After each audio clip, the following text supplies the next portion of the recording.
Well, here's a story that will renew your faith in the kindness of strangers.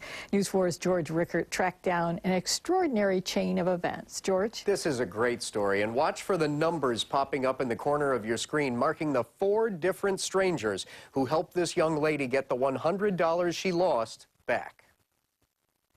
$100 cash was lost on a windy morning last week at the Quick Fill gas station in Perry. I was running late to work, and the lady wasn't coming out, so I just figured, I'll just pump my own gas. So I got out to pump it, got back in to find it, couldn't find it, so I must have had it on my lap where it blew out.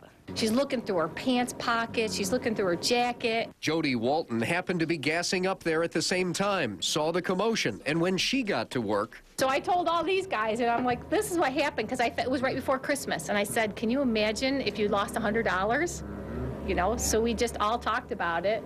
And she said, if you do happen to go up there, I know whose it is. 4 days later, Scott was taking a walk to the store, and on his way back, as he passed the Quick Fill, he decided to look for that money. I walked past, and I thought, well, if the wind blew it over this way, it'll be up that way. And I took 4 more steps up, and there was a culvert, ditch, and it was floating side by side. Just right, it wasn't more than 40 feet from where she probably lost it.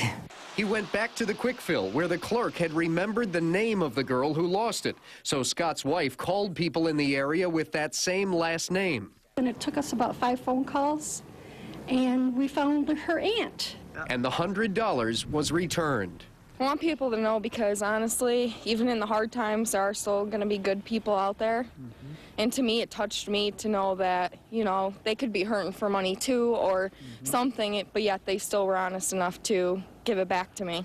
We all paid it forward, and that's one of my big things. If we do something nice, that's why I said, now hopefully she'll pay it forward, That's the way it should go. Amber was so thankful to these people, she emailed us about it so that we could tell this story. If you have a story like this, share it on WIVB.com. Reporting live, George Rickert, News 4 at 5:30.